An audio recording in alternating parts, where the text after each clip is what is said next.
नमस्कार दोस्तों, आप सभी को बहुत बहुत स्वागत है अपने YouTube channel BK super fast class पर। मैं आज आप लोगों के लिए लेकर आया हूँ 10वीं वर्ग के गोधूली भाग 2 काव्य खंड। इसमें मैं आज आप लोगों को हिरोशिमा के बारे में परिचित कराऊंगा। इसके लेखक जो है हीरानंदन वात्स्यायन अज्ञेय जी है। इस पाठ के माध्यम से कवि हमें क्या संदेश देते हैं, इन सारी बातों को जानकारी मैं इस पाठ से कराऊंगा। जैसे ही हम अवगत करेंगे इन बातों को, कुछ ही देर बाद हम सारे प्रश्नों को, हर एक प्रश्न का जवाब समझ लेंगे और समझने के बाद हमारे एग्जाम में जो प्रश्न पूछे जाएंगे उन सारी प्रश्नों का जवाब हम लिखने का आपको तरीका बताएंगे। आप अंत तक बने रहिएगा और हमारे इस चैनल को लाइक, सब्सक्राइब और कमेंट जरूर कीजिएगा, ठीक है। चलिए देखिएगा, ये हिरोशिमा जो चैप्टर लिखा गया है, यह पाठ के लेखक के बारे में आपसे एग्जाम में पूछा जाता है तो कहेंगे कि लेखक का नाम है सच्चिदानंदन हीरानंदन वात्स्यायन अज्ञेय है। क्या है, एक बार मेरे साथ बोलिएगा, सच्चिदानंदन हीरानंदन वात्स्यायन अज्ञेय है, जो एक ही व्यक्ति का नाम है और ये चैप्टर लिखा गया है। कहता है कि कवि का जन्म जो है 7 मार्च 1911 को हुआ था। आपसे पूछा जाएगा कि सच्चिदानंदन हीरानंदन वात्स्यायन अज्ञेय जी का जन्म कब हुआ, तो आप कहेंगे कि 7 मार्च 1911 को हुआ। में केसिया कुशीनगर जो यूपी उत्तर प्रदेश में पड़ता है, उत्तर प्रदेश में पड़ता है। कहाँ पड़ता है मेरे दोस्त? उत्तर प्रदेश में पड़ता है।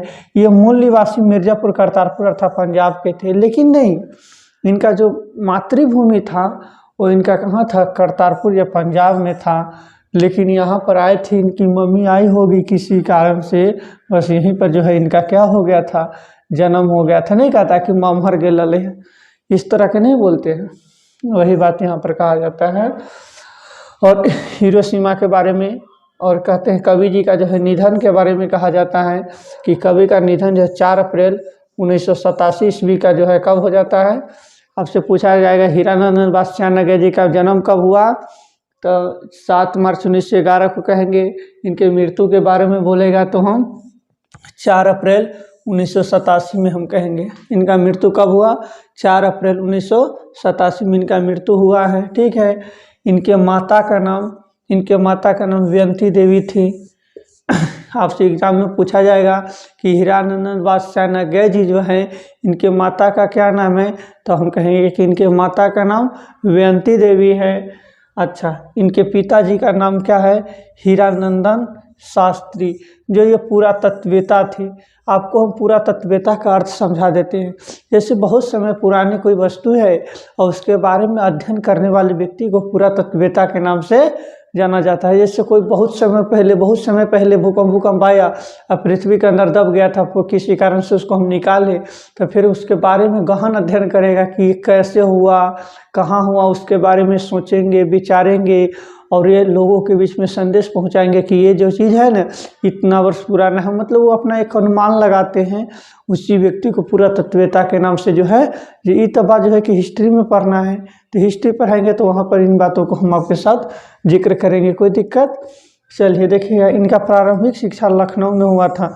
मतलब इनका जहाँ मातृभूमि था, घर के बारे में बताया जाता है, कहा जाता। फिर वहाँ से चले आए होंगे जमीन उमीन बेच बाच के, उसी तरह से फिर कहते चल अब यहाँ हमारा फिर घर बनेगा। मातृभूमि नहीं मतलब कह सकते हैं हम। ये पंजाब विश्वविद्यालय से जो है 1925 में मैट्रिक पास किए। आपसे पूछा जाएगा कि हीरानंदन वात्स्यायन अज्ञेय जी है, यह मैट्रिक का पास किए, तो हम बोलेंगे कि ये 1925 में जो है मैट्रिक एग्ज़ाम जो है पास कर जाते हैं। और ये इंटर मद्रास क्रिश्चियन कॉलेज से 1927 में, मतलब देखिए कितना अच्छा सीरीज चल रहा है। 1925 2 साल यहाँ ऐड हो गया, एगो याद रखेंगे, हमको अगला याद हो जाएगा अपने मने।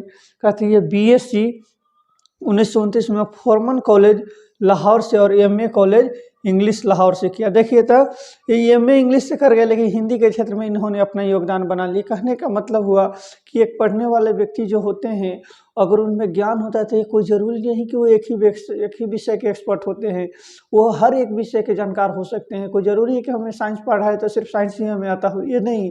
अरे हमने भी हिंदी पढ़ा है ना, हमने भी संस्कृत पढ़ा है, हमने भी इतिहास पढ़ा है, हमने भी सारे विषयों का अध्ययन किया, तो फिर मुझे क्यों नहीं आएगा, मुझे भी मैथ आता है। कहने का मतलब हुआ कि एक पढ़े लिखे व्यक्ति अगर वो सच्चा स्टूडेंट है, मैं उसके बारे में कर रहा हूँ, वो सारे विषयों में क्या होंगे, एक्सपर्ट होंगे, तब ही एक अच्छा स्टूडेंट माने जाते हैं, अन्यथा नहीं। और क्या कहते हैं, ये बीएससी ऑनर्स 1929 में कर गए। देखिए था, ये मैट्रिक जो है 1925 में करे, 25 के बाद ये 27 में आ गए, मतलब 2 साल तक स्वाभाविक बात है, सबको मैट्रिक के बाद 11 12 करने में 2 साल लग जाता है। 11 12 करने के तुरंत बाद इन्होंने 29 में आ गए कहाँ, और ये बीएससी में फॉर्मन कॉलेज में लाहौर में जो है ये अपना क्या कर लिए, इंग्लिश से ऑनर्स कर लेते हैं, एमए कर लेते हैं। और ये बहुभाषीवादी थे। बहुभाषीवादी कहने का मतलब आपको इस बात का है कि वो एक ही भाषा नहीं, अनेक भाषाओं का ज्ञान हो उसके पास है। जैसे वो संस्कृत भी जानता है, हिंदी भी जानता है, फारसी भी जानता है, उर्दू का भी ज्ञान है, जैसे हर एक भाषा का ज्ञान है। जैसे हम हिंदी भी बोल सकते हैं, हमें मैथिली भी बोलने आता है, हम इंग्लिश भी बोल लेते हैं, मुझे संस्कृत भी बोलने आता है। तो ये इसके लिए मैं क्या कहा जाऊँगा, मैं बहुभाषी के रूप में हम जाने जाएंगे। कोई दिक्कत, संस्कृत में हम बोलकर सुनाते, फिर हम सारे विषयों का छोटा छोटा झलक आपको देते हैं। संस्कृत में एक बोलते हैं, सरस्वती नमस्तुभ्यं वरदे कामरूपिणी विद्यारंभं करिष्यामि सिद्धि सर्वतु मे सदा सर्वस्वरूपे समन्विते। संस्कृत में एक बोल दिए। हिंदी में बहुत से कहता है, सखी हर मालूम कुछ कर दिखलाएंगे, मरने वाले दुनिया में अमरों में नाम लिखाएंगे, जो लोग गरीब भिखारी जिन पर किसी की छाया नहीं, जो लोग उम्मीद मारकर बैठे उनके बुझी दिमागों में फिर से उत्साह जगाएंगे। रोको मत आगे बढ़ने दो, आज़ादी की दीवानी है, मातृभूमि की सेवा में अपना सर्वस्व लगाएंगे। ये हमने हिंदी बोला। इसी बात को हम मैथिली में आकर, मैथिली वाले लोग कैसे बोलते हैं, किसी व्यक्ति से जब वो बात करते तो कहते कहाँ जा छे, मतलब अजीब टाइप के भाषा उनका, उनके वाणियों में झगड़ा भी करते तो उनका झगड़ा भी देखने में आपको मजा आएगा। कहने का मतलब समझ आए ना। ये कहता है, ये संस्कृत की हिंदी की ये सारी बातें, इनके प्रमुख कृतियाँ आपसे एग्जाम में पूछे जाएंगे कि हीरानंदन बादशाह जी के द्वारा कौन कौन सी कृतियाँ है जो इनके द्वारा किया गया था। तो उनके भगन दूत के द्वारा चिंतन एवं इत्मिया, इस तरह के जो है इनके द्वारा ये कृतियाँ जो है किया गया। कोई दिक्कत, इनको साहित्य अकादमी ज्ञानपीठ पुरस्कार से भी सम्मानित किया गया था। किससे, आपसे एग्जाम में पूछा जाएगा कि इससे किन चीज़ों से सम्मानित किया गया था, तो साहित्य अकादमी ज्ञानपीठ पुरस्कार से सम्मानित किया गया था। अच्छा, इसके बाद और एक बात और सिखाना चाहूँगा, ये जो हिरोशिमा पर बम गिराया गया था, हिरोशिमा पर 6 अगस्त 1945 को अमेरिका के द्वारा गिराया गया था। किसके द्वारा गिराया गया था, अमेरिकन लोगों के द्वारा। 6 अगस्त 1945 के, एक नागासाकी पर 9 अगस्त 1945 को गिराया गया था। यह इम्पोर्टेंट है। अभी तक हम लोगों ने जितने बातों को पढ़ा है, इससे एक बार फिर हम वाइंड अप कर लेते हैं, जो कि हम पिछले कई क्लासों में आपको वाइंड अप करते हुए आ रहे हैं। तो फिर हम इसको भी वाइंड अप कर दें, ताकि आपको ये हो सके, क्या हो, एक रिवाइज हो जाता है आपको, और ये बात ऑटोमेटिक आपको थोड़ा हमारे साथ बोलिएगा भी, तभी जाकर ये बात आपको बनेगा। नहीं तो इश्क तुमने भी किया था, इश्क हमने भी किया था, इश्क तुमने भी किया था, इश्क हमने भी किया था, तुमने किसी महबूबा से किया था, हमने इन किताबों से किया था। आप भी किताब, हम अपने कहने का मतलब हम आपको कहते हैं कि महबूबा को नहीं, आप किताबों से कीजिए ना, महबूबा तो ऑटोमेटिक मिल जाएगी मेरे दोस्त। क्या बोले हैं, लेखक हिरोशिमा के बारे में लिखते और कहते हैं कि सच्चिदानंद हीरानंदन बादशाह नगेदरी के द्वारा ये पाठ लिखा गया है। कवि का जन्म क्या है, 7 मार्च 1911 ईस्वी के सिया कुशीनगर, जो उत्तर प्रदेश में, यह मूल निवासी कहाँ थे, करतारपुर पंजाब के रहने वाले थे, है ना। कहते हैं इनका निधन जो है 4 अप्रैल 1987 को हो गया था। इनके, अच्छा, इनका जन्म 7 मार्च 1911 के, इनका निधन जो है 4 अप्रैल 1987 की। इनके माता का नाम व्यंती देवी था, इनके पिता का नाम हीरानंदन बादशाह नगेन, जो कि एक पुरातत्विक थे। इनका प्रारंभिक शिक्षा लखनऊ, जो अपने ही गांव घरों में हुआ था, मतलब अपने गांवों के बारे में कहा जा रहा है। ये पंजाब विश्वविद्यालय से 1925 में मैट्रिक पास किए। 1925, 1927 ऐसे जोड़ते चलिए, और 1929 कैसे याद रखेंगे, मैट्रिक इंटर बीएससी, याद रहेगा कि नहीं, मैट्रिक इंटर बीएससी लिखेंगे। एगो ट्रिक हो गया, MIB, MIB मतलब 25, 27, 29, ये समय +2 का ऐड हो गया। ये रीजनिंग टाइप के सवाल बना दिए हम।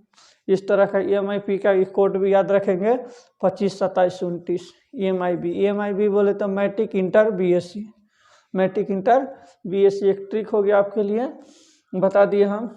ये जो है BSc करके ये बहुभाषीवादी थे, मतलब ये अनेक भाषाओं के जानकार भी रहे होंगे, है कि नहीं। इनका प्रमुख कृतियाँ क्या था, भगंदु, चिंतन एवं इत्यादि था। इनको साहित्य अकादमी ज्ञानपीठ पुरस्कार से भी सम्मानित किया गया था। अभी तक हम लोगों ने सिर्फ इतनी बातों की जानकारी हासिल कर लिया है। अब हम आपको पाठ्य पुस्तक में जो प्रश्न आंसर है, प्रश्न दिया गया है, उन प्रश्नों को हम जवाब कैसे देंगे, आप हर एक प्रश्नों को जवाब दे पाएंगे। अंत तक इस सेशन को देखते रहिएगा। कविता के प्रथम अनुच्छेद में निकलने वाला सूरज क्या है। कवि कहते हैं कि कविता के प्रथम अनुच्छेद में निकलने वाला सूरज क्या है। तो कविता के हम लिखेंगे, प्रस्तुत पंक्ति हमारे पाठ्य पुस्तक के गोधूली भाग 2 काव्य खंड से लिया गया है। इसमें कवि का कहना है कि 6 अगस्त 1945 के नागासाकी 9 अगस्त को नागासाकी पर का प्रस्तुत पंक्ति हमारे पाठ्य पुस्तक के गोधूली भाग 2 काव्य खंड से लिया गया है। ये इसमें ये जो है प्रस्तुत पंक्ति हमारे पाठ्य पुस्तक के गोधूली भाग 2 काव्य खंड से लिया गया है। इसमें कवि कहते हैं कि हिरोशिमा पर 6 अगस्त 1945 को अमेरिका द्वारा एक बम गिराया गया था, वो जो वहाँ के लिए यह एक आकाशीय सूर्य नहीं बल्कि यह एक पृथ्वी से निकला हुआ एक बम के समान था। ठीक है। छाया दिशा विहीन सब और क्यों पढ़ने लगे, स्पष्ट कीजिए, आपसे पूछता है। तो हम कहेंगे कि पुनः इसमें भी कहेंगे, प्रस्तुत पंक्ति हमारे पाठ्य पुस्तक के गोधूली भाग 2 काव्य खंड से लिया गया है, जिस पाठ के लेखक हीरानंदन वात्स्यायन अज्ञा जी। इसमें कवि कहते हैं कि सभी तरह छाया दिशाहीन हो गया, मतलब लोगों का आंख अंधेरा छा गया। जैसे कोई मिर्ची के एक छोटा सा कुटरी अगर आपकी आंखों में डाल दिया जाए तो आपको कैसा आभास होने लगेगा। इसी के बारे में कवि जी कहते हैं कि वहाँ पर जो परमाणु बम का धुआं उनकी आंखों को मिचलते हुए, जो उनको दिशा ही दिखाई नहीं दे रहा था कि मैं किधर जाऊँ न जाऊँ, इन बातों का जिक्र करते हैं।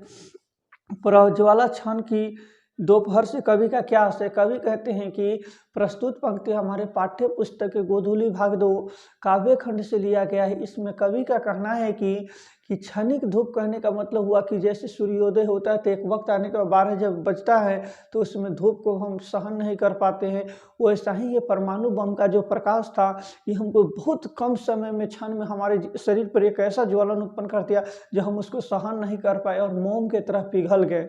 कोई दिक्कत। चलिए अगला कहता है, मनुष्य की छाया कहाँ और क्यों पड़ती है। तो कहते हैं कि मनुष्य की छाया और ये जो है नागासाकी पर ही पड़ते हैं, जो वहाँ पे हिरोशिमा शहर जो है वहाँ पर आज भी हम जाकर देखते हैं तो उसका दृश्य और स्वरूप देखने के बाद मुझे वो दिन याद आ जाता है 6 अगस्त 1945 की घटना, जिस समय अमेरिकन द्वारा जो है वहाँ पर परमाणु बम गिराकर और वहाँ के लोगों के जीवन को क्षतिग्रस्त किया गया था। कवि कहते हैं हिरोशिमा मनुष्य की साक्षी के रूप में क्या है। तो साक्षी का मतलब होता है गवाह। तो गवाह क्या है, तो वही फिर मनुष्य का जो एक स्वरूप जो है वहाँ पर जिस जगह पर ये घटना हुआ था 9 अगस्त नागासाकी पर, वह दृश्य आज भी हम जाकर देखते हैं तो मुझे दुखमय समय याद आता है और उसका असर आज भी वहाँ पर देखे जाते हैं कि वहाँ के बच्चे का हाथ पैर टेढ़े एगो कोई के देखे है इसे अष्टावक्र की तरह ऐसे टेढ़ रहता है, क्यों। यही सब बात के बारे में कहते हैं। अगला कहता है व्याख्या करने के लिए कहते हैं, एक दिन सहसा सूरज निकला। सहसा मतलब होता है अचानक। अचानक क्या निकला, तो सूरज निकलता है। तो सूरज कहने का मतलब वो आकाशीय सूरज नहीं, ये अमेरिकन द्वारा जो परमाणु बम गिराया गया था इसके बारे में कवि कहते हैं, जो सबको अपने उस बस्ती में बसने वाले लोग, जैसे हिरोशिमा के अंतर्गत में जितने भी लोग रहते थे उन सबको एक अचानक अजूबा सा जीवन महसूस होने लगा था, जिससे कि वहाँ के लोगों का जीवन क्षतिग्रस्त हो गया था। असंतुलन की स्थिति आ गई, वो अपने आप को संतुलन की स्थिति में नहीं पा रहे थे। कोई दिक्कत। कहता है काल सूर्य के रथ के पहियों के ज्यों आरे टूटकर बिखर गए हो 10 दिशा में। जिस प्रकार एक पहिया होता है और पहिया की एगो साइकिल के रिम, साइकिल सबको चलाता है, ऐसे समझ में आएगा आपको। तो साइकिल का अगर स्कोप है, अगर सबको हम ढीला ढाली कर देंगे, आप चला पाएंगे क्या, चला पाएंगे, आप अस्त व्यस्त हो जाएंगे। ठीक उसी प्रकार का भी कहते हैं कि परमाणु बम जब समटा हुआ था तो एक अच्छा था, लेकिन जब वो फट गया मतलब उसका सारा पहिया का जो उसका अवधोरा था वो सब इधर उधर छितर गया, जिससे क्या हुआ, सभी लोगों में एक हड़कंप के समान मचा दिया, उनके जीवन को अस्त व्यस्त करके रख दिया था, जो कि अपने आप को लोग वहाँ के संतुलन की स्थिति में नहीं पा रहे थे। कोई दिक्कत? चलिए, कहते हैं मानव का राजा हुआ सूरज, और कहता है कि मानव को भास बनाकर सोख गया। कहते हैं यह जो घटना ये कोई प्राकृतिक घटना नहीं था, ये मानवीय घटना था, जो जो मनुष्य के द्वारा ये कारनामा किया गया था। और यह जो अमेरिकन लोग जो थे यही इस तरह की घटनाएं की थी। कितना दुख भरा बात रहा होगा कि किसी को जिंदगी को देखकर दर्द में हम खुशी मनाते नहीं। आप मनुष्य स्वरूप आपका है, लेकिन आप में मानवता का गुण नहीं है। मानवता का गुण तब हम आप में देखेंगे जब आप किसी बच्चों को या किसी व्यक्ति के दर्द को आप में भी सहने का उसको दर्द होता है, मतलब हमें भी दर्द होता है, उनके दुखों में आप साथ देने की कोशिश कीजिए। ठीक है, कहता है आज के युग में इस कविता की प्रासंगिकता स्पष्ट कीजिए। कवि कहते हैं कि इस प्रस्तुत पंक्ति पाठ को पढ़ने समय इस बात का आभास होता है कि अगर इस तरह का हमारा और आपका विचार रहेगा तो फिर हमारा जीवन जो है अच्छा तरह से सुखमय जीवन अधिक लंबा समय तक नहीं चल पाएगा। इससे सब लोगों से मैं नम्र निवेदन में करना चाहूँगा कि आप उन लोगों को भी ये शिक्षा देने की कोशिश कीजिए जिनमें इस तरह के विचार है, इन तरह की भावनाएं हैं, उनको भावनाओं को आप निकालिए, उनको दिमाग में वह ज्ञान दीजिए जिससे कि एक दूसरे के दर्द के समझ सके। अरे आज हम हैं तभी तो किसी को बता पाते हैं, एक वक्त आएगा कि हम रहेंगे ही नहीं, सिर्फ एक कहानी सा बच जाएगा। वो कहानी बचना जरूरी बात है। आप गलत कीजिएगा तभी भी आपका नाम होगा, अच्छा कीजिएगा तभी, लेकिन गलत करने वालों की लिस्ट जो होता है नीचे से जाता है और अच्छा करने वाला का नाम सभी जगहों में उजागर रहता है। इसीलिए अपनी ज़िंदगी में हर व्यक्ति को एक प्रयास करना चाहिए कि हम एक अच्छा से अच्छा कार्य कर सके, जिससे कि मेरा जीवन जब भी मेरे नामों का गुणगान हो तो लोग चाहे कि मुझे भी वैसा ही बनना है। Thanks for watching this video. इस वीडियो को देखने के लिए आप सभी को बहुत बहुत धन्यवाद। हमारे इस चैनल को लाइक, सब्सक्राइब, कमेंट और दोस्तों के साथ शेयर जरूर करें।